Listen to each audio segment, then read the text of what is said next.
आज भारतीय जनता पार्टी में शामिल हुए हैं। पहले तो आदरणीय राम सेवक शुक्ला जी जो बहुजन समाज पार्टी से किशनगंज विधानसभा से भी पिछला चुनाव में थे पहले, और बबेरू विधानसभा से भी चुनाव में, नरैनी विधानसभा की भी तैयारी करके प्रत्याशी रहे।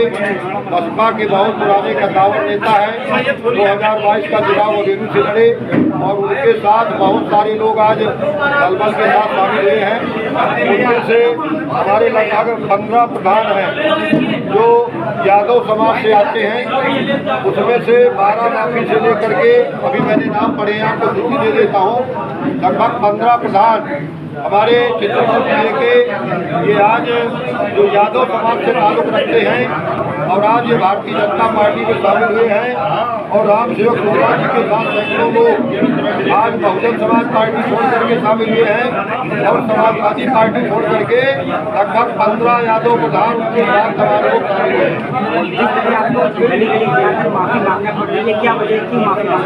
देखिए, माफी मांगना, इंसान जो है जानवर कभी माफी नहीं मांगता, अपनी गलती का एहसास नहीं करता। इंसान को सदैव हम काम करते हैं तो इंसान को अंदर इंसानियत होनी चाहिए और इंसानियत के नाते इंसान को समाज में काम करना चाहिए। जानवर कभी, इंसान और जानवर में अंतर है। जानवर न कभी गलती अपने को समझता है कि मैं कर रहा हूँ और न गलती का एहसास करता है, न गलती मानता है, इसलिए वो जानवर कहा जाता है। और इंसान वही है जो इंसान के काम आवे, और अगर कहीं पर इंसान के सामने उसने कोई विसंगतियाँ की है तो उस विसंगतियों को कबूल करे कि हाँ मुझसे यहाँ कहीं विसंगति हुई है, वही इंसान है।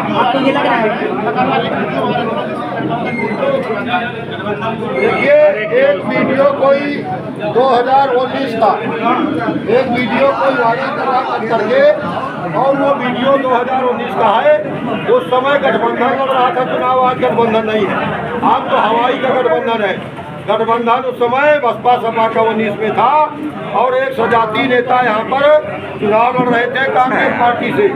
मैं एक कार्यक्रम में गांव में कुर्मी बिरादरी के गांव में था और उनको कह रहा था कि आप भाई के चक्कर में पड़ के वोट बांटोगे तो बेकार हो जाएगा वोट।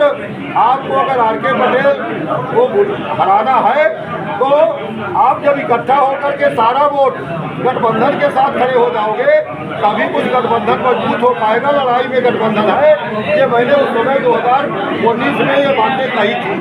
और 19 में मैंने ये बात जब कही थी तो उस समय के चुनाव के परिवेश में मैंने कही थी। अभी कोई मेरा वीडियो आज मैं देख रहा था 2014 के पहले का, जब मैं बसपा में था उस समय का, पीछे बसपा का मंच लगा है और वो कह रहा हूँ मैं कि वो उसको मैं लड़ रहा था जब, तो मैं तो कहूँगा अपने लिए वोट मांगूंगा।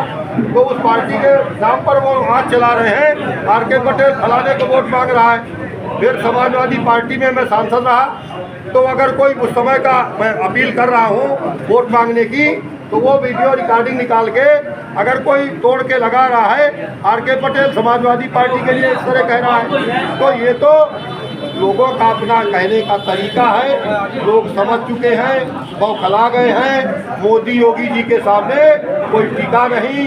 समाजवादी पार्टी का जो प्रत्याशी था वो बदल बुदल करके कभी पत्नी को ला रहे हैं, कभी पति आ रहे हैं, कभी और कोई आ रहे हैं। उनको पता लग गया है उनके पार्टी के नेताओं को यहाँ पर अब कोई जमने वाला नहीं है।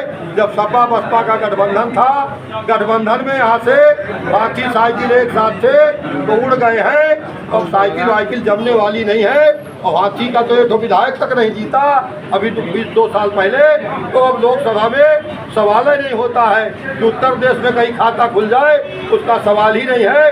तो आज सारे बहुजन समाज पार्टी के पुराने कार्यकर्ता, समाजवादी पार्टी के सारे कार्यकर्ता आज मोदी योगी जी के नीतियों के साथ खड़े हैं। और इसीलिए आपको पता होगा बहुजन समाज पार्टी से चित्रकूट बांदा की लोकसभा सीट के अंतर्गत 5 विधानसभाएं आती हैं, 5, और 5 विधानसभाओं में से 4 विधानसभाओं के बसपा के जो प्रत्याशी रहे, आपके मानिकपुर के, आपके बबेरू के आपके सामने हैं, बांदा के आपके धीरज राजपूत जी सहित सारे उम्मीदवार जो पिछले चुनाव में बसपा से लड़े थे वो मोदी योगी जी के साथ, भाजपा के साथ आज चुनाव के साथ खड़े हैं। तो इसलिए आज जब बड़े बड़े जो प्रत्याशी रहे हैं